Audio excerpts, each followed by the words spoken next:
Story time audio ബുക്സിലേക്ക് എല്ലാവർക്കും സ്വാഗതം. ജോസി വാഗമറ്റം എഴുതിയ നോവൽ ചാവുകടൽ. ഞായറാഴ്ചയാണ്. ഡെന്നിച്ചൻ വീട്ടിലുണ്ട്. പ്രത്യേകിച്ച് പണിയൊന്നുമില്ലാത്ത ദിവസമായതിനാൽ മൊബൈലിൽ തോണ്ടിക്കൊണ്ടിരിക്കുകയാണ്. അപ്പോഴാണ് ഒരു ഓട്ടോറിക്ഷ വീടിനപ്പുറത്ത് റോഡരികിൽ വന്നു നിന്നത്. ഷീബ, മേരി, പീറ്ററും കൂട്ടുകാരി ജൂലിയയും ഓട്ടോറിക്ഷയിൽ നിന്നിറങ്ങി. ദാ കാണുന്നതാ വീട്. ഓട്ടോറിക്ഷക്കാരൻ ഡെന്നിച്ചൻ്റെ വീട് കാട്ടിക്കൊടുത്തു. ഓട്ടോ ചാർജ് കൊടുത്ത ശേഷം ഷീബ, മേരി, പീറ്ററും ജൂലിയ ജോർജും കൂടി വീട്ടുമുറ്റത്തേക്ക് വന്നു. ജാനറ്റാണ് ആദ്യം അവരെ കണ്ടത്. ഡെന്നിസ് ചേട്ടൻ്റെ വീടല്ലേ? ജൂലിയ ജാനറ്റിനോട് ചോദിച്ചു. അതെ. എടാ ഡെന്നിച്ച, ദേ ആരാണ്ട് വന്ന് നിന്നെ തിരക്കണ്, ജാനറ്റ് അകത്തേക്ക് വിളിച്ചു പറഞ്ഞു. ഡെന്നിച്ചൻ കട്ടിലിൽ നിന്ന് ചാടി എണീറ്റ് വാതിൽക്കൽ വന്ന് നോക്കി. ഷീബ, മേരി, പീറ്റർ കണ്ടതും അവൻ്റെ കണ്ണഞ്ചിപ്പോയി. തവള ചാടും പോലെ അവൻ പിന്നോട്ടൊരു ചാട്ടം ചാടി. ഒരു ട്രൗസർ മാത്രമായിരുന്നു അവൻ്റെ വേഷം. ക്ഷണനേരം കൊണ്ട് മുണ്ടെടുത്ത് ടീഷർട്ടിട്ട് അവൻ തിണ്ണയിലേക്ക് ഇറങ്ങി. ചമ്മലോടെ മുറ്റത്ത് നിന്ന യുവതികളോട് പറഞ്ഞു, കേറിയിരിക്കെ. പെൺകുട്ടികളും ചൂളി നിൽക്കുകയായിരുന്നു. രണ്ടുപേരും തിണ്ണയിലേക്ക് കയറിയപ്പോഴേക്കും ഡെന്നിച്ചൻ കസേര വലിച്ച് നിരക്കി പാകമാക്കി ഇട്ടുകൊടുത്തു. എങ്ങനെ വീട് കണ്ടുപിടിച്ച്? ഡെന്നിച്ചൻ അത്ഭുതപ്പെട്ടു. ഓട്ടോക്കാർക്കറിയാമല്ലോ, ജൂലിയ പറഞ്ഞു. ഒന്ന് വിളിച്ച് പറയണ്ടേ വരുവാണെന്ന്? ഞെട്ടിപ്പോയല്ലോ, ഡെന്നിച്ചൻ പരിഭവിച്ചു. ഞങ്ങൾ കണ്ട്, ഷീബ പരിഹസിച്ചു. എന്ത് കണ്ട്? ഞെട്ടിയത്. ആഹാ, അത്രയുള്ളോ? ഞാൻ ഓർത്തു.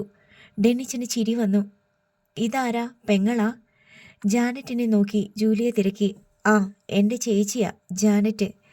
ഷീബയും ജൂലിയയും ജാനറ്റ് നേർക്ക് പുഞ്ചിരിച്ചു. നീ ഇവരെ എനിക്ക് പരിചയപ്പെടുത്തിയില്ലല്ലോ. എൻ്റെ ഫ്രണ്ട്സാ, ഫേസ്ബുക്ക്, വാട്സപ്പ്. ഇതാ ഷീബ, ഇത് ജൂലിയ, ഡെന്നിച്ചൻ പരിചയപ്പെടുത്തി. ഫ്രണ്ട്സ് എന്ന് വെച്ചാ എവിടെ ഉള്ളതാ? എങ്ങനത്തെ ഫ്രണ്ട്സ്? ജാനറ്റ് തിരക്കി. ഫേസ്ബുക്ക്, വാട്സപ്പ്, പിന്നെ ഷീബയുടെ വീട് ആർത്തുങ്കല. ഞാൻ ജോലി ചെയ്യുന്ന പ്രീമിയറിൻ്റെ തൊട്ടടുത്ത്. നിന്നെ കാണാൻ വന്നതാണോ? പിന്നെ ചേച്ചിയെ കാണാനാണോ? ഡെന്നിച്ചൻ നീരസത്തി ചോദിച്ചു. അതോടെ ജാനറ്റ് രംഗത്ത് നിന്നും പിൻവലിഞ്ഞു. അമ്മയും വല്യമ്മച്ചിയൊക്കെ കാണണ്ടേ? വാ. ഡെന്നിച്ചൻ അവരെ രണ്ടുപേരെയും വീട്ടിനുള്ളിലേക്ക് കൂട്ടിക്കൊണ്ടുപോയി. എമിലി തെല്ലൊരു സംശയത്തിലാണ് രണ്ട് പെൺകുട്ടികളെയും വീക്ഷിച്ചത്. ശങ്കയേതുമില്ലാതെ പെൺകുട്ടികൾ പരിചയക്കാരൻ്റെ വീട്ടിൽ കയറി വന്നിരിക്കുന്നു. അമ്മച്ചിയെ, ഉള്ള സത്യം പറയാലോ, ഈ ഷീബയും ഡെന്നിസ് ചേട്ടനും തമ്മിൽ ഇഷ്ടത്തിലാ. ഇഷ്ടമാണെന്ന് പറഞ്ഞ് മനസ്സിൽ വെച്ചുകൊണ്ടിരുന്ന ഇവളെ ആരെങ്കിലും വന്ന് കെട്ടിക്കൊണ്ടു പോകും. വീടും വീട്ടുകാരെയൊക്കെ പരിചയപ്പെട്ടിരുന്ന ബാക്കി കാര്യങ്ങൾ പിന്നെ ആലോചിച്ച് ചെയ്യാലോ. അത് എമിലിക്ക് ഇഷ്ടപ്പെട്ടു. കള്ളത്തരമൊന്നുമില്ല, നേരെ വന്ന് കാര്യം പറഞ്ഞു. ഇത്രയെങ്കിലും ധൈര്യം പെൺകുട്ടികൾക്ക് വേണം എന്നും തോന്നി. സ്വന്തം വീട്ടിലും ഇതുപോലെ തൻ്റെ ഇടത്തോടെ കാര്യം പറഞ്ഞോ? എമിലി ചോദിച്ചു. ഇല്ല, അവിടെ പറഞ്ഞിട്ടില്ല, ഷീബ മേരി പറഞ്ഞു. അവിടല്ലേ ആദ്യം പറയേണ്ടത്? കൊച്ചിൻ്റെ അപ്പനും വീട്ടുകാരും സമ്മതിക്കണ്ടേ? അവിടെ സമ്മതമാണെങ്കിലും ഇല്ലെങ്കിലും പ്രശ്നമില്ല. അവിടെ അല്ലല്ലോ ഞങ്ങൾ താമസിക്കേണ്ടത്, ഇവിടല്ലേ. ഇവിടുള്ളവർക്ക് ഇഷ്ടമല്ലെങ്കിൽ പ്രശ്നമാ, ജൂലിയ പറഞ്ഞു. അതും ശരിയാണല്ലോ എന്ന് എമിലി ഓർത്തു. ഡെന്നിച്ചന് വയസ്സ് 26 കഴിഞ്ഞു. പുരുഷൻ കല്യാണം കഴിക്കേണ്ട പ്രായം. പെണ്ണ് 23-ലെങ്കിലും കല്യാണം കഴിക്കണമെന്നാണ് എമിലിയുടെ ധാരണ. ഇവിടെ ഒരു പെണ്ണ് കെട്ടുപ്രായം കഴിഞ്ഞ് നിൽപ്പുണ്ട്, അതും കൂടി നോക്കണം, എമിലി പറഞ്ഞു. അതെന്താ, നിങ്ങൾ രണ്ട് പെൺപിള്ളേര് കല്യാണാലോചനയ്ക്ക് വന്നതാണോ? കുഞ്ഞൻ്റെ മൂക്കത്ത് വിരൽ വെച്ച് ആശ്ചര്യപ്പെട്ടു. അല്ലെന്നേ, ഡെന്നിസ് ചേട്ടൻ്റെ വീടൊന്ന് കാണണമെന്ന് തോന്നി. വീട് മാത്രമല്ല, വീട്ടുകാരെയും. വേറെ ഒരു ദുരുദ്ദേശവുമില്ല. ചോദിച്ചപ്പോൾ തുറന്നു പറഞ്ഞെന്നേയുള്ളൂ, ജൂലിയ വെളിപ്പെടുത്തി.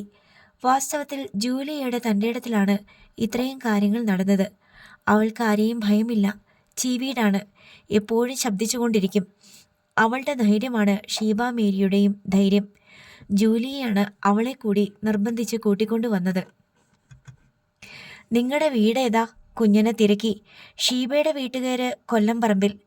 ഇവളുടെ പപ്പയെ എല്ലാവരും അറിയും. ആർത്തുങ്കൽ ഇറച്ചിക്കട നടത്തുന്ന പീറ്റർ ഇല്ലേ? ഓ, എനിക്ക് മനസ്സിലായി, ഞാൻ കണ്ടിട്ടുണ്ട്. ഏതാ അമ്മേ? എമിലി ചോദിച്ചു. എടി, നമ്മൾ പള്ളി പോകുമ്പോൾ കാണത്തില്ലേ, ഷർട്ടിടാതെ നിന്നോണ്ട് ഇറച്ചി വെട്ടുന്ന, മേല് മുഴുവൻ പോത്തിൻ്റെ പോലെ കറുത്ത രോമമുള്ള ഒരാള്, കുഞ്ഞനെ പറഞ്ഞു. അയ്യോ, എൻ്റെ അപ്പനെയാണോ പറഞ്ഞേ? ഷീബ മേരി ചൂളിപ്പോയി. അല്ല, ഞാൻ അങ്ങനെ പറഞ്ഞതല്ല. പെട്ടെന്ന് തിരിച്ചറിയാൻ വേണ്ടിയിട്ട് കുഞ്ഞിനെയും അബദ്ധം പറ്റിയ പോലെയായി. ഞങ്ങൾ ഇവിടുത്തെ കടപ്പുറം പോയി കണ്ടോട്ടെ? ഡെന്നിസ് ചേട്ടനെ കൂട്ടിക്കൊണ്ട് ജൂലി എമിലിയോട് അനുവാദം ചോദിച്ചു. അതിനെന്താ, ഇപ്പോൾ പോയിക്കോ. ഉടൻ തന്നെ പെൺകുട്ടികൾ രണ്ടുപേരും ഡെന്നിച്ചനെയും കൂട്ടി ചെല്ലിക്കടപ്പുറത്തേക്ക് പോയി. ഞായറാഴ്ചയായതിനാൽ കടപ്പുറത്ത് സഞ്ചാരികൾ ഉണ്ടായിരുന്നു. കാറിൽ വന്ന കുടുംബങ്ങൾ, ആൺകുട്ടികളുടെ സംഘങ്ങൾ, മുതിർന്നവരുടെ ചങ്ങാതിക്കൂട്ടങ്ങൾ.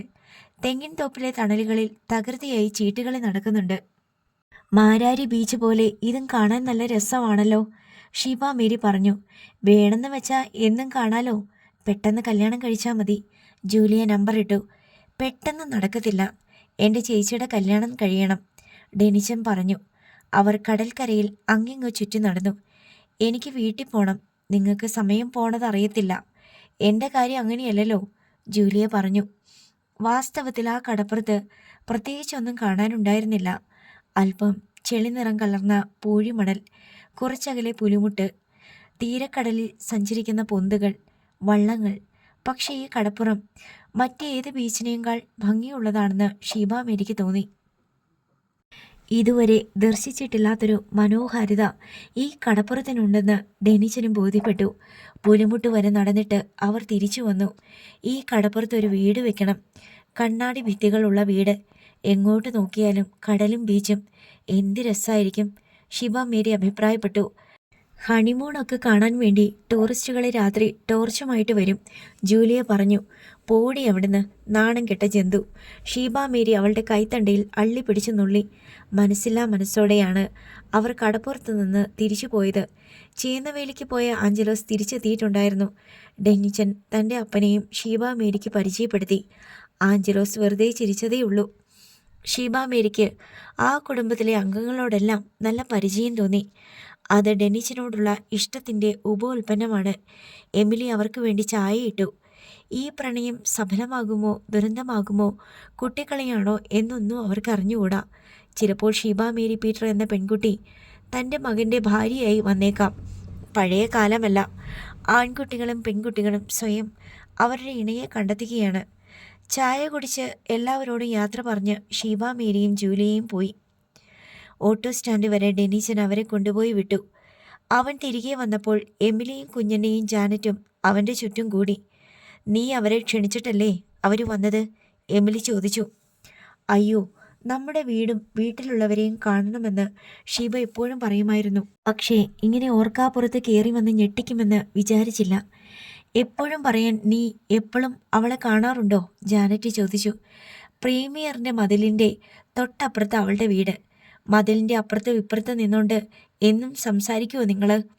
എൻ്റെ ചേച്ചി, അതിനല്ലേ ഫോൺ. അവർ കാശുള്ള കൂട്ടരല്ലേടാ, കുഞ്ഞനെ തിരക്കി.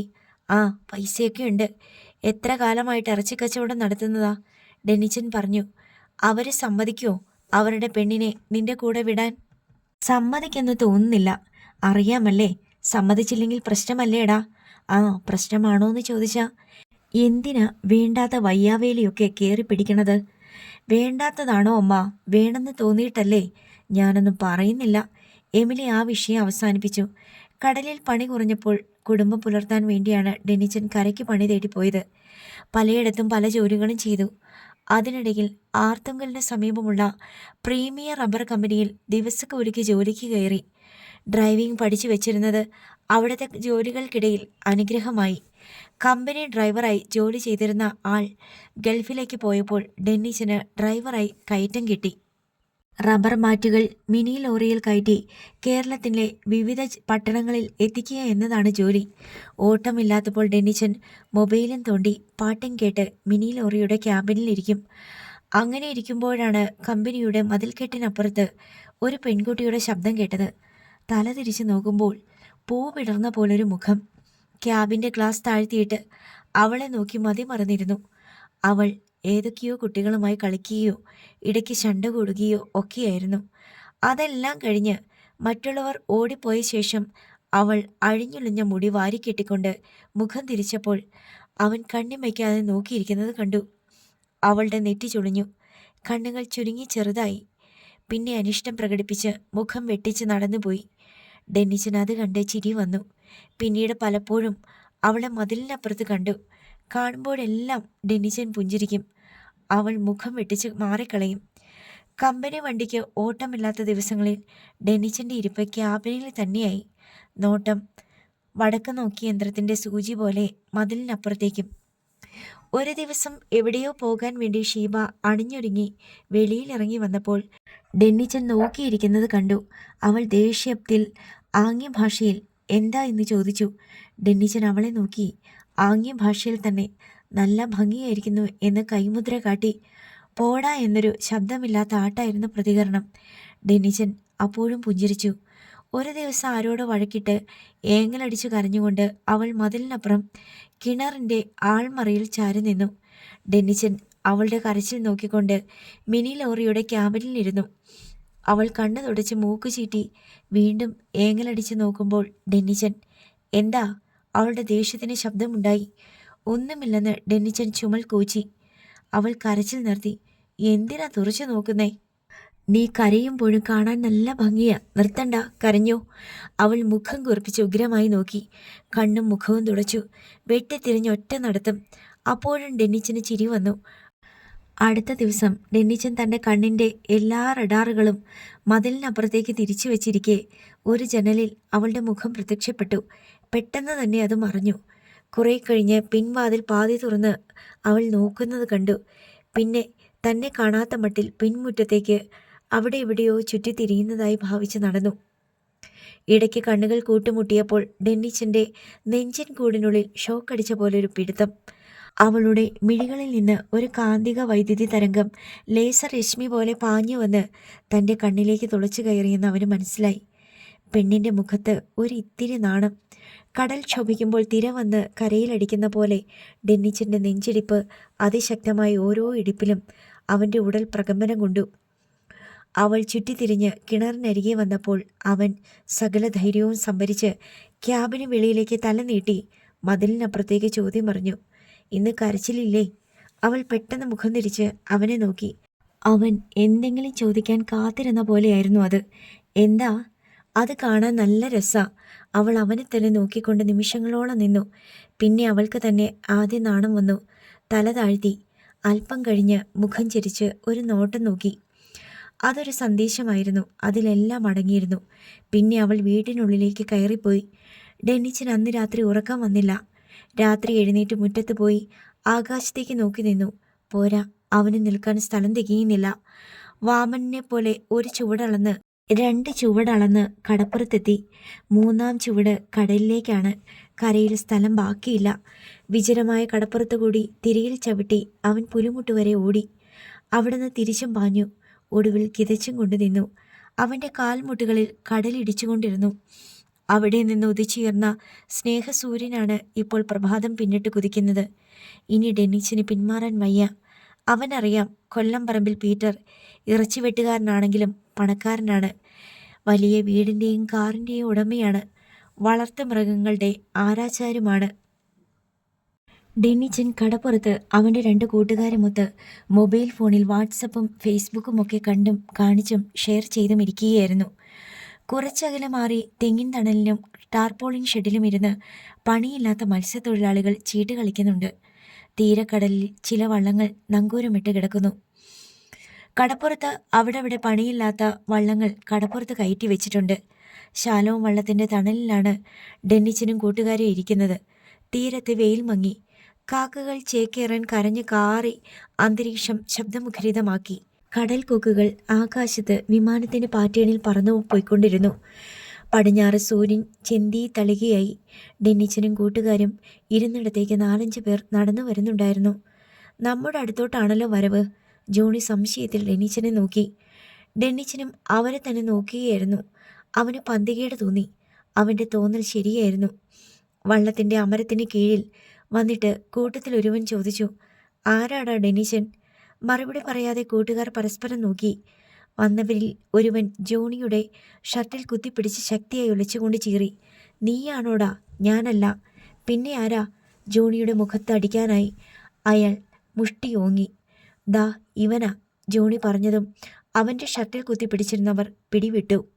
ഓ, നീയാണല്ലേ? നീ ഇങ്ങ് വന്നേടാ മോനെ.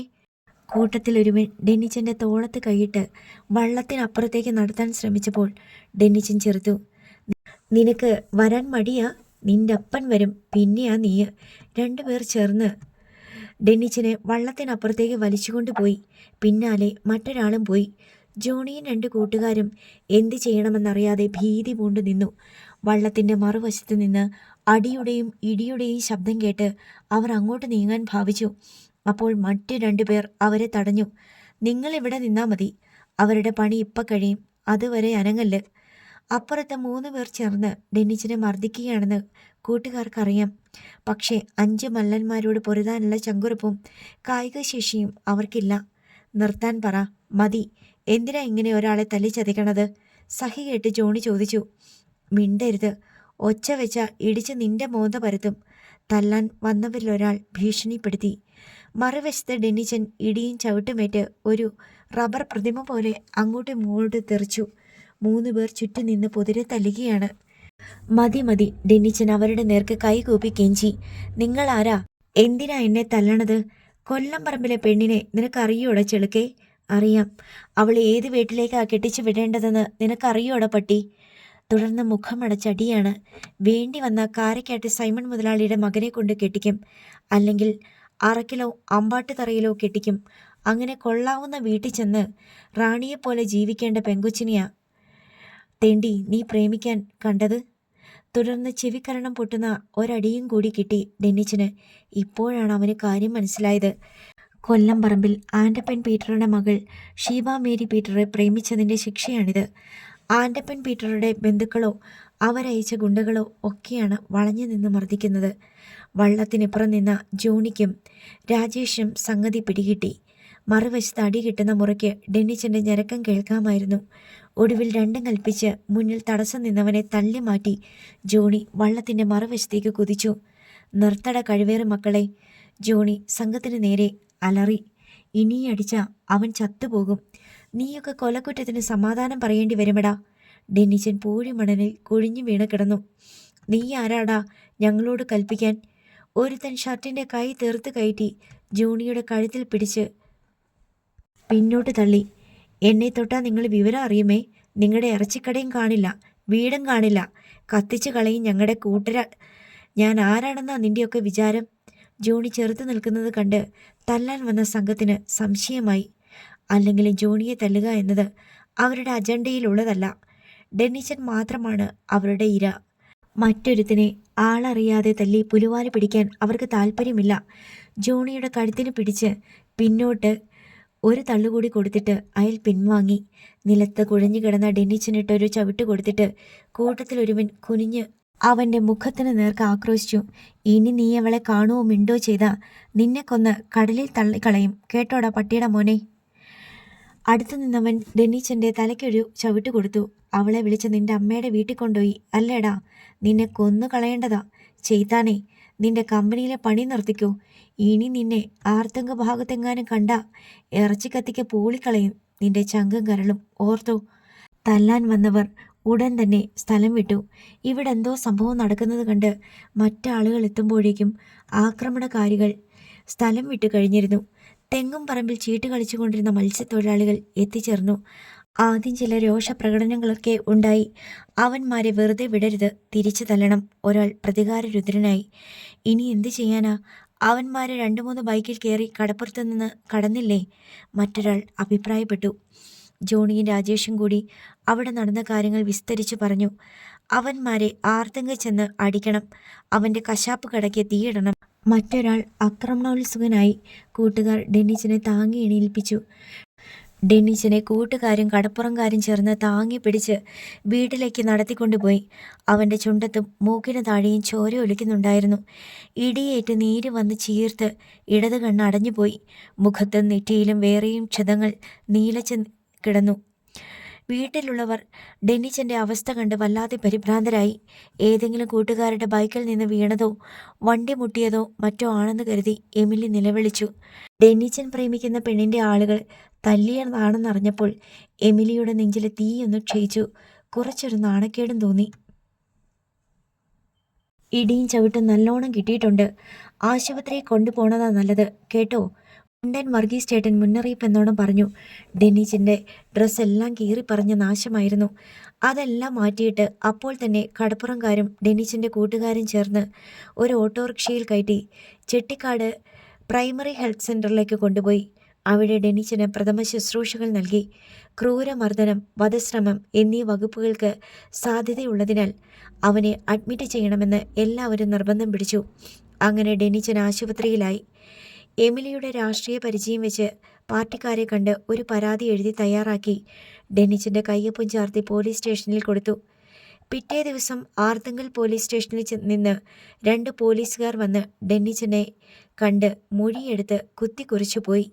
രാജേഷും ജോണിയും സാക്ഷികളായി പേര് ചേർത്ത് മൊഴി കൊടുത്തു. അതിൻ്റെ പിറ്റേന്ന് ഡെന്നിച്ചനെ ഹോസ്പിറ്റലിൽ നിന്ന് ഡിസ്ചാർജ് ചെയ്തു.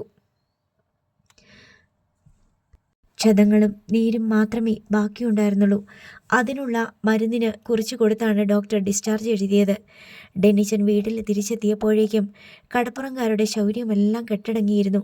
പകരം വീട്ടണമെന്നും തിരിച്ചു തള്ളണമെന്നും ആവേശം കൊണ്ടവർ താനേ തണുത്തു. ആ, അത് കഴിഞ്ഞില്ലേ, കിട്ടാനുള്ളത് എന്തായാലും കിട്ടി. ഇനി എന്നാ ചോദിക്കാനും പറയാനുമാ? താന്നിക്കുളം തങ്കപ്പൻ അതൊന്നുകൂടി തണുപ്പിച്ച് താഴ്ത്തി. ആ, പോലീസിൽ പരാതി കൊടുത്തിട്ടുണ്ടല്ലോ, അവരെന്തെങ്കിലും ചെയ്യുമായിരിക്കും. അതിനിടയ്ക്ക് നമ്മളായിട്ട് ഒന്നിനും പോകാതിരിക്കുന്നതാണ് നല്ലത്.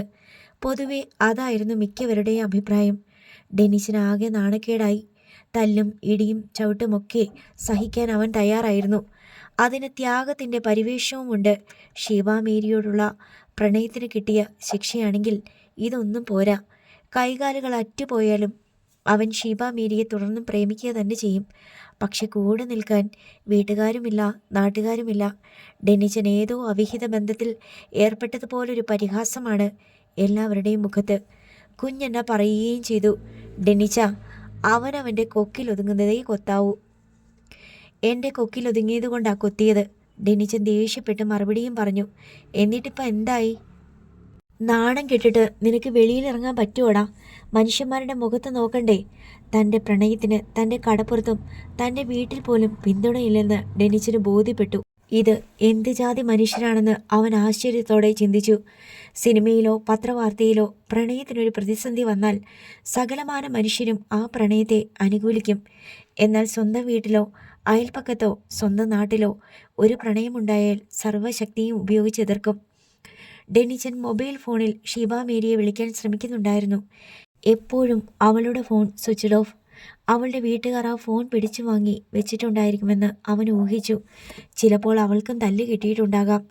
ഡെന്നിച്ചന് അവളെ ഒന്ന് കാണണമെന്ന ആഗ്രഹം കലശലായി. അടുത്ത ദിവസം കമ്പനിയിൽ ജോലിക്ക് പോകാൻ തന്നെ അവൻ തീരുമാനിച്ചു. രാവിലെ പോകാൻ ഇറങ്ങിയപ്പോൾ എമിലി വിലക്കി. തല്ല് കിട്ടിയതിൻ്റെ കേട് മാറിയിട്ടില്ല. ഇനിയും തല്ലുകൊള്ളാൻ പോവുകയാണോ? ജോലി ചെയ്യണ്ടേ അമ്മേ, ജീവിക്കണ്ടേ? എന്നും പേടിച്ച് വീട്ടിലിരുന്നാൽ മതിയോ? രണ്ടും കൽപ്പിച്ച് അവൻ പ്രീമിയർ കമ്പനിയിലെത്തി. മതിലിനരികിലൂടെ നടക്കുമ്പോൾ അവൻ അപ്പുറത്തെ വീട്ടുവളപ്പിലേക്ക് നോക്കുന്നുണ്ടായിരുന്നു. എവിടെയെങ്കിലും ഷീബയെ കാണാനുണ്ടോ? ഓഫീസിലേക്ക് കയറി ചെന്നപ്പോൾ മാനേജർ സിറിയക്ക് അവനോട് പറഞ്ഞു, നിനക്ക് ദാ ആ മതിലിനപ്പുറത്തുള്ള പെണ്ണുമായിട്ട് എന്തെങ്കിലും കണക്ഷൻ ഉണ്ടായിരുന്നോ? അപ്പോൾ കമ്പനിയിലും എല്ലാം അറിഞ്ഞിരിക്കുന്നു. നിനക്ക് തല്ല് കിട്ടിയതും നീ ഹോസ്പിറ്റലിലായതും പോലീസ് സ്റ്റേഷനിൽ പരാതി കൊടുത്തതും എല്ലാം അറിഞ്ഞിട്ടാ ചോദിക്കുന്നേ. ഞങ്ങൾ തമ്മിൽ ഇഷ്ടത്തിലായിരുന്നു. അതിനായിരുന്നു നീ ഇവിടെ ജോലിക്ക് വന്നുകൊണ്ടിരുന്നത് അല്ലേ? ജോലിക്ക് വന്ന് കുറേ കഴിഞ്ഞിട്ടാ ഞങ്ങൾ തമ്മിൽ പരിചയമായത്. മാനേജർ കണക്ക് നോക്കി ശമ്പള ബാക്കി എണ്ണി അവൻ്റെ മുന്നിലേക്ക് വെച്ചു കൊടുത്തു. നിനക്കിനി ഇവിടെ പണിയില്ല. സാർ, അതും ഇതുമായിട്ട് എന്താ ബന്ധം? നീ നോക്കുമ്പോൾ ഇല്ലായിരിക്കും, ഞങ്ങൾ നോക്കുമ്പോൾ ഉണ്ട്. പൊയ്ക്കോ, നിൽക്കണ്ട. ഇത് അനീതിയല്ലേ സാർ? നീ വേഗം സ്ഥലം വിടാൻ നോക്ക്. നീ ഇവിടെ വന്നിട്ടുണ്ടെന്നറിഞ്ഞാൽ അവരിവിടെ കയറി വന്ന് നിന്നെ അടിക്കും. കമ്പനിയെ കയറി അതിക്രമം കാണിച്ച സാറിന് തടയാൻ പറ്റില്ലേ? എടാ, അവരുടെ പുറകിൽ ആളുണ്ട്. പോലീസൊക്കെ അവരുടെ പോക്കറ്റില്ല. ഇവിടെ കയറി അടിച്ചില്ലെങ്കിൽ നീ കമ്പനിയിൽ നിന്ന് പുറത്തു പോകുമ്പോൾ പുറകിന് വന്ന് തല്ലും. ഡെന്നിച്ചൻ്റെ ന്യായവാദങ്ങളൊന്നും അവിടെ വിലപ്പോയില്ല. കണക്ക് തീർത്ത് കിട്ടിയ ശമ്പള ബാക്കി എണ്ണി നോക്കാതെ പോക്കറ്റിലിട്ട് ഡെന്നിച്ചൻ കമ്പനിയിൽ നിന്നിറങ്ങി. തിരിച്ചു പോരുന്ന വഴി മതിലിനപ്പുറത്തേക്ക് നോക്കിക്കൊണ്ട് നടന്നു. ഹൃദയത്തിൻ്റെ ഒത്ത നടുക്ക് ഒരു തിരിയുളി ചൂഴ്ന്നു കയറുന്ന വേദനയോടെ. ഫോർ രജിസ്ട്രേഷൻ എന്ന് ചുവന്ന ലിപികളിൽ എഴുതിയ ടാറ്റ പിക്കപ്പ് വാൻ ചെല്ലിക്കടപ്പുറത്ത് ആഞ്ചലോസിൻ്റെ വീടിന് സമീപം റോഡരികിൽ വന്നു നിന്നു. മുറ്റത്ത് തെങ്ങിൻ്റെ പത്തിമടൽ വെട്ടുകത്തിക്ക് വെട്ടിക്കീറിക്കൊണ്ട് നിന്ന കുഞ്ഞൻ പിക്കപ്പ് വാനിൽ നിന്ന് ഇറങ്ങി വരുന്ന ആളെ കണ്ട് അത്ഭുത സ്തബ്ധയായി.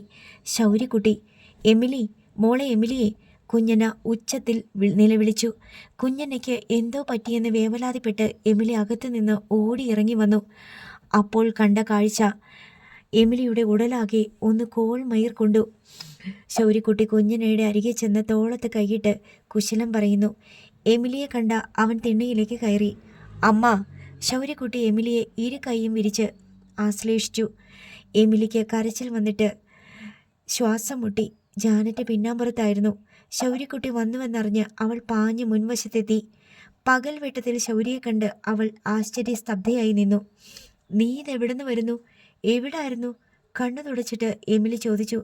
ഡെന്നി ചേട്ടൻ എവിടമ്മ? ശൗര്യക്കുട്ടി ചോദിച്ചു. ഡെന്നിച്ചൻ മരുന്ന് വാങ്ങാനായി ആയുർവേദ വൈദ്യശാലയ്ക്ക് പോയിരിക്കുകയാണെന്ന് എമിലി പറഞ്ഞു. അതിനുശേഷം ഡെന്നിച്ചനെ ആർത്തങ്കിൽ നിന്ന് വന്ന ആളുകൾ അടിച്ചു വീഴ്ത്തിയ കാര്യം സൂചിപ്പിച്ചു. ഒന്നും പറയണ്ടമ്മ, എനിക്കറിയാം. ഞാൻ ഇരിക്കുന്നിടത്ത് എല്ലാം അറിയുന്നുണ്ട്. ഡെന്നി ചേട്ടൻ ഇങ്ങ് വന്നോട്ടെ. എമിലി തിളപ്പിച്ചു കൊടുത്ത കട്ടൻ കാപ്പി ഊതി കുടിച്ചുകൊണ്ടിരിക്കെ ഡെന്നിച്ചനെത്തി. ശൗര്യക്കുട്ടിയെ വീടിനുള്ളിൽ കണ്ട് അവൻ അന്തം വിട്ടു നിന്നു. നീ എപ്പോൾ വന്നു ശൗരി? 10 മിനിറ്റ് പോലും ആയിട്ടില്ല, ശൗര്യക്കുട്ടി പറഞ്ഞു. ഡെന്നി ചേട്ടൻ്റെ അടുത്ത് ഒരു കാര്യം ചോദിക്കാൻ വേണ്ടി മാത്രം വന്നതാ. എല്ലാവർക്കും അമ്പരപ്പായി. ഡെന്നി ചേട്ടൻ വിളിച്ചാൽ ആ പെണ്ണ് വരുമോ? അല്പം ചിന്തിച്ചിട്ടാണ് ഡെന്നിച്ചൻ മറുപടി പറഞ്ഞത്. വരും. എന്നാ പോകാം. ശൗര്യക്കുട്ടി തയ്യാറായി എഴുന്നേറ്റു. 4 രജിസ്ട്രേഷൻ സ്റ്റിക്കർ ഒട്ടിച്ച പുതിയ പിക്കപ്പ് റോഡരികിൽ കിടക്കുന്നത് കണ്ട് അയൽപ്പക്കത്തെ പ്രായം ചെന്ന പുരുഷന്മാർ അതിനു ചുറ്റും നടക്കുകയും തൊട്ടും പിടിച്ചും നോക്കി അതിൻ്റെ കുറ്റങ്ങളും മേന്മകളും പറയുകയും ചെയ്തുകൊണ്ടിരുന്നു. ഇതാരുടെ വണ്ടിയാ? ആരാ ഇതിവിടെ കൊണ്ടുവന്നിട്ടത്? 4 വയലിലെ രാജപ്പൻ ചേട്ടൻ ആരോടൊന്നില്ലാതെ ചോദിച്ചു. അറിയാൻ മേല. ഒരുത്തൻ ഇതിവിടെ നിർത്തിയിട്ട് ഇറങ്ങിപ്പോണത് കണ്ടു. നമ്മുടെ ആഞ്ചലോൻ്റെ വീട്ടിലേക്കാണ് പോയത്. ദുമിനി ചേട്ടനാണ് ഒരേ ഒരു ദൃക്സാക്ഷി. എനിക്ക് തോന്നുന്നത് കുഞ്ഞന്നമ്മയുടെ ശേഷക്കാരനാണെന്നാ. മുറ്റത്ത് ആരെയും കാണാനുമില്ല. പിക്കപ്പിന് ചുറ്റും കീഴിലുമൊക്കെ കുസൃതി കളിച്ചുകൊണ്ടിരുന്ന കുട്ടികളോട് രാജപ്പൻ ചേട്ടൻ പറഞ്ഞു. അവിടെ ആരാ വന്നേന്ന് ചെന്ന് നോക്കിയിട്ട് വാടാ. കടപ്പുറത്തെ കുട്ടികൾ വാനരസേന പോലെയാണ്. അവർക്ക് അതിരുകളില്ല. ഏതു മുറ്റത്തും ഏതു വരാന്തയിലും ഏതടുക്കളയിലും കയറി ചെല്ലാം. പകൽ സമയത്ത് വീടുകളുടെ എല്ലാം വാതിൽ തുറന്നിട്ടിരിക്കുകയാണ്. അടഞ്ഞ വാതിൽ ഐശ്വര്യക്കേടാണെന്നാണ് വിശ്വാസം. കുട്ടികൾ ആഞ്ചലോസിൻ്റെ തിണയിലേക്ക് കയറി ചെന്നു. വാതിൽക്കൽ നിന്ന് അകത്തേക്ക് എത്തിക്കുത്തി നോക്കി. എന്തടാ പാത്തും പതുങ്ങിയും വന്ന് നോക്കണത്? കേറി വരണടാ. കുഞ്ഞന് അവരെ ശാസിച്ചു. ആരും കയറി ചെല്ലാൻ കൂട്ടാക്കിയില്ല. അവർക്ക് അപരിചിതനായൊരു പുരുഷൻ വീടിനുള്ളിൽ നിൽക്കുന്നത് അവർ കണ്ടു. ശൗര്യയെ കാണാതായ കാലത്ത് ആ കുട്ടികളിൽ പലർക്കും 2-3 വയസ്സ് പ്രായമേ ഉള്ളൂ. അവരിൽ ചിലരൊന്നും ജനിച്ചിട്ട് കൂടിയില്ല. ഇങ്ങോട്ട് കയറി വാടാ. ശൗര്യക്കുട്ടിയെ അവരെ വിളിച്ചു. അത് കേട്ടപാടെ കുട്ടികൾ മുറ്റത്ത് ചാടി സ്ഥലം വിട്ടു. ഡെന്നിച്ചൻ തയ്യാറെടുക്കുകയായിരുന്നു.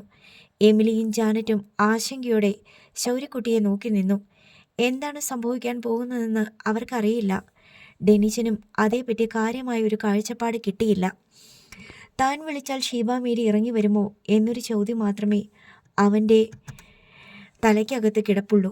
വരും എന്ന മറുപടി പറഞ്ഞതിൻ്റെ യുക്തി എത്രത്തോളമുണ്ടെന്ന് അവന് നിശ്ചയമില്ല. ഷീബ മേരിക്ക് തന്നോട് അതിയായ പ്രണയമുണ്ടെന്ന് അവനറിയാം. അവളുടെ കണ്ണുകളിലെ കടലിൽ നിന്ന് അവനത് മുങ്ങി വാരിയെടുത്തിട്ടുണ്ട്. അവൾ തന്നെ സ്പർശിക്കുമ്പോഴുള്ള വിരലുകളുടെ ചൂടും ഇരമ്പലും അവൻ അനുഭവിച്ചിട്ടുണ്ട്. പിന്നെ അവളുടെ ധൈര്യത്തിലും അവന് വിശ്വാസമുണ്ട്.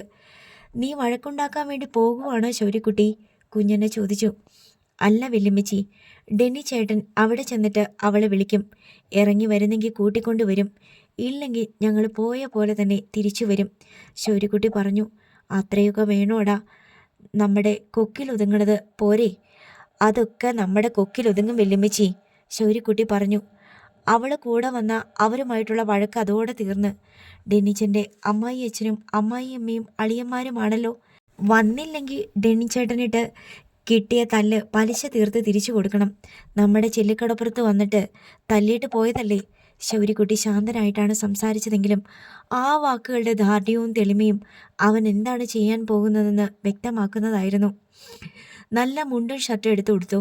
ഒരു ജോഡി പ്ലാസ്റ്റിക് കവറിലിട്ടെടുത്തോണം. ഒന്ന് മാറി ഉടുക്കേണ്ടി വന്നാൽ നമ്മുടെ കയ്യിൽ കരുതൽ വേണം, ശൗര്യക്കുട്ടി ഡെനീഷിനെ ഓർമ്മിപ്പിച്ചു. എടാ, അവിടെ ചെന്ന് വഴക്കുണ്ടാക്കിയ നമ്മുടെ കടപ്പുറമല്ല. വെല്ലുമ്മച്ചി, ഇതൊക്കെ എനിക്കറിയരുതോ? ശരിയാണല്ലോ എന്ന് കുഞ്ഞനെ ഓർത്തു. ഒന്നും അറിയാത്തവനല്ല ശൗര്യക്കുട്ടി. മരണത്തിനപ്പുറത്ത് നിന്ന് തിരിച്ചു വന്നവനാണ്. അമ്മ, പോയിട്ട് വരാം.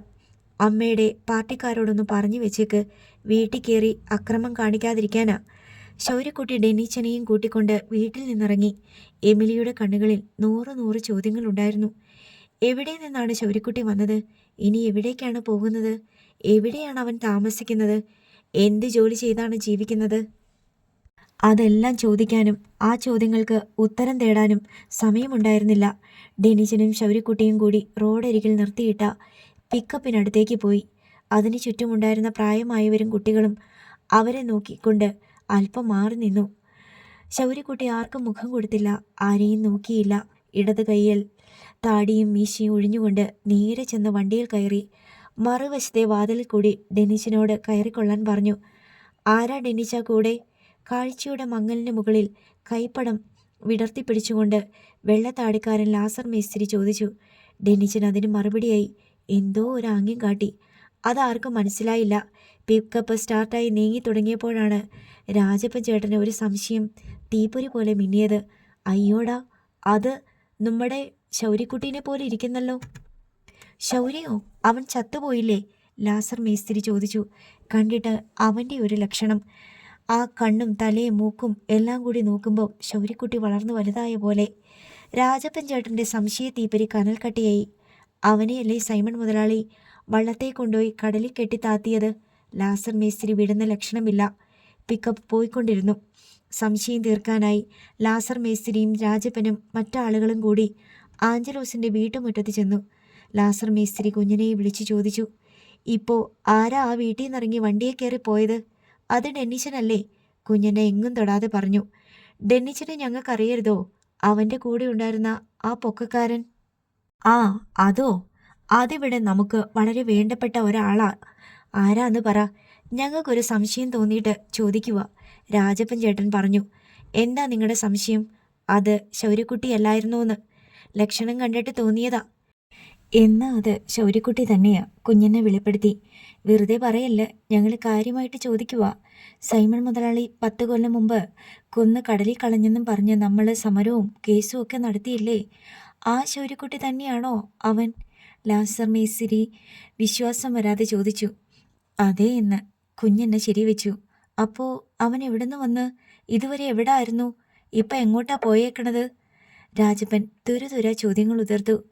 ഈ ചോദിച്ചതിൻ്റെ ഉത്തരമൊന്നും ഞങ്ങൾക്കും കിട്ടിയിട്ടില്ല. ചോദിക്കാനും പറയാനുമുള്ള സമയം കിട്ടണ്ടേ? അവൻ വന്ന് ഡെന്നിച്ചനെയും വിളിച്ചുകൊണ്ട് പോയി. കുഞ്ഞണ്ണയുടെ മറുപടി കേട്ട് മറ്റുള്ളവർ ആശ്ചര്യസ്തബ്ധരായി നിന്നു. ഡെന്നിച്ചൻ പറഞ്ഞതനുസരിച്ച് ശൗര്യക്കുട്ടി കമ്പനിയുടെ ഗേറ്റിന് മുമ്പിൽ പിക്കപ്പ് നിർത്തി. സെക്യൂരിറ്റി പാഞ്ഞു വരുന്നുണ്ടായിരുന്നു. ഇവിടെ ഗേറ്റിനു മുമ്പിൽ വണ്ടി പാർക്ക് ചെയ്യാൻ പറ്റില്ല. സെക്യൂരിറ്റി ഗാർഡ് വന്ന് ഡെന്നിച്ചനോടും ശൗര്യക്കുട്ടിയോടുമായി പറഞ്ഞു. ഗേറ്റിലോട്ട് വണ്ടി കയറ്റാനും ഇറങ്ങിപ്പോകാനും ഒന്നും തടസ്സമില്ലല്ലോ? ശൗര്യക്കുട്ടി വാദിച്ചു. ഉണ്ടോന്ന് നോക്കിയാട്ടെ, സെക്യൂരിറ്റി ഗാർഡ് തർക്കിച്ചു. ഞാൻ പൊതുമരാമത്തിൻ്റെ റോഡിലാണ് പിക്കപ്പ് നിർത്തിയേക്കണത്. നിങ്ങൾക്ക് ഗേറ്റിൽ കൂടി വണ്ടി കയറ്റാനും ഇറക്കാനും ആവശ്യത്തിന് സ്ഥലമുണ്ട്. നിങ്ങളുടെ കമ്പനിയുടെ അത്രയും നീളത്തിലും വീതിയിലും റോഡരികിൽ വണ്ടി പാർക്ക് ചെയ്യരുതെന്ന് പറഞ്ഞാൽ നടക്കില്ല. നിങ്ങളുടെ മതിലുണ്ടല്ലോ, അതിനപ്പുറത്തേക്ക് നിങ്ങൾക്ക് അവകാശമുള്ളൂ. ഇപ്പുറം പൊതുജനങ്ങളുടെ റോഡാ. ശൗര്യക്കുട്ടി തരുമ്പും വിട്ടുകൊടുത്തില്ല. സെക്യൂരിറ്റിയുടെ തർക്കത്തിൻ്റെ മുന മടങ്ങി. ദാ അപ്പുറത്തെ ഗേറ്റാ ആൻ്റപ്പൻ പീറ്ററിൻ്റേത്. അത് അടഞ്ഞു കിടക്കുക. ഡെന്നിച്ചൻ ശൗര്യയെ കാണിച്ചു കൊടുത്തു. അതൊക്കെ നമുക്ക് തുറക്കാം. ശൗര്യക്കുട്ടി പിക്കപ്പ് കൊണ്ടുചെന്ന് ഗേറ്റിന് അഭിമുഖമായി നിർത്തി. അതിനുശേഷം ഇറങ്ങിപ്പോയി ഗേറ്റ് പാളികൾ മലർക്കെ തുറന്നിട്ടു. ഡെന്നിച്ചന് വാസ്തവത്തിൽ ഒരു ഉൾഭയമുണ്ടായിരുന്നു. എന്തും സംഭവിക്കാം. ആൻ്റപ്പൻ പീറ്റർ ഇറച്ചി വെട്ടുകാരനാണ്. ആയുധം ഉപയോഗിച്ച് തഴക്കവും പഴക്കവും ഉള്ളവൻ. ചോര കണ്ട് കണ്ണ് തഴമ്പിച്ചവൻ. ശൗര്യക്കുട്ടിയുടെ ധൈര്യമാണ് ഡെന്നിച്ചൻ്റെയും ധൈര്യം. ശൗര്യക്കുട്ടി വീണ്ടും വന്ന് വണ്ടിയിൽ കയറി. പിക്കപ്പ് ഓടിച്ച് ആൻ്റപ്പൻ പീറ്ററുടെ വീട്ടുമുറ്റത്തേക്ക് കയറ്റി തിരിച്ചിട്ടു. വാ, ഇറങ്ങി വാ. ശൗര്യക്കുട്ടി ഭയചകിതനായിരുന്ന ഡെന്നിച്ചനെ പിടിച്ചിറക്കി കൂട്ടിക്കൊണ്ടുപോയി. വീട്ടിൽ ആൾ സാന്നിധ്യമുള്ള എല്ലാ തീരദേശവാസികളുടെയും പോലെ തന്നെ ആൻ്റപ്പൻ പീറ്ററുടെ വീടിൻ്റെ മുൻവാതിലും തുറന്നാണ് കിടന്നിരുന്നത്. അങ്ങോട്ട് കയറി ചെല്ല്, ശൗര്യക്കുട്ടി പറഞ്ഞു. 2 വാക്ക് പറഞ്ഞാൽ മതി അവളോട്. കൂട്ടിക്കൊണ്ടു പോകാൻ വന്നതാന്ന്. ഇറങ്ങി വാ. ചെല്ല്. ഡെന്നിച്ചൻ മുൻവാതിൽ കടന്നപ്പോൾ ശൗര്യക്കുട്ടി പിന്നിൽ നിന്ന് പറഞ്ഞു. ആദ്യം അവിടെ പേര് വിളി. ഇറങ്ങി വരണ്ടേ? ഡെന്നിച്ചൻ ഇരിപ്പുമുറിയുടെ വാതിലിനപ്പുറത്തേക്ക് ഒരു കാലെടുത്ത് വെച്ച് വിളിച്ചു. ഷീബ, ഷീബ, നീ എവിടെയാ? ഷീബ മുറിക്കുള്ളിൽ കട്ടിലിൽ വെറുതെ കിടക്കുകയായിരുന്നു. അവൾ വീട്ടു തടങ്കലിലായിരുന്നു. അവൾക്ക് ഗേറ്റിന് പുറത്ത് പോകേണ്ട സാഹചര്യങ്ങളെല്ലാം വീട്ടുകാർ ഒഴിവാക്കി. അവളുടെ മൊബൈൽ ഫോൺ പിടിച്ചെടുത്ത് ഓഫാക്കി വെച്ചു. ഒരു ബന്ധവും ഉണ്ടാകരുതെന്ന് അപ്പനും ആങ്ങളമാരും കൂടി തീരുമാനിക്കുകയും അത് അക്ഷരം പ്രതി നടപ്പാക്കുകയും ചെയ്തിരിക്കുകയാണ്. ഷീബ മേരി വീട്ടിന് വെളിയിലേക്ക് വാതിൽ തുറന്നാൽ 4 കണ്ണുകളെങ്കിലും അവളെ നിരീക്ഷിക്കാനുണ്ടായിരിക്കും. അതിൽ 2 കണ്ണ് അമ്മയുടെയും ബാക്കി 2 കണ്ണ് ഷീബയുടെ അനുജത്തിയുടെയുമാണ്. അനുജത്തി ജീബ മേരി പരോക്ഷമായി ഷീബയുടെ പ്രണയത്തിന് അനുകൂലമാണ്. കാരണം അവൾക്കും പ്രേമിക്കണമെന്നും ആ പ്രേമം ആരും അറിയാതെ ഹൃദയത്തിൽ സൂക്ഷിച്ച് രഹസ്യമായി ആനന്ദിക്കണമെന്നും ആഗ്രഹമുണ്ട്. ഷീബ എന്ന വിളി കേട്ടപ്പോൾ ഒരു മയക്കത്തിൽ നിന്നെന്ന പോലെ ഞെട്ടി. അത് സ്വപ്നത്തിൽ കേട്ടതാണോ അത് ശരിക്കും ഉണ്ടായതാണോ എന്ന് അവൾക്ക് വേർതിരിച്ചറിയാൻ കഴിഞ്ഞില്ല. ആ ശബ്ദം ഡെന്നിച്ചൻ്റേതായിരുന്നു എന്ന് മാത്രം അവൾക്കറിയാം. ഡെന്നിച്ചൻ്റെ ശബ്ദം എവിടെ കേട്ടാലും അവൾക്കറിയാം. ഷീബ, ഒന്നിങ്ങോട്ട് വരണേ. ഡെന്നിച്ചൻ തന്നെ. ഷീബ മേരിയുടെ ഹൃദയം കുതിച്ചു തുള്ളി. അവൾ കിടക്കയിൽ നിന്ന് പിടഞ്ഞിറങ്ങി. ആരാ അത്?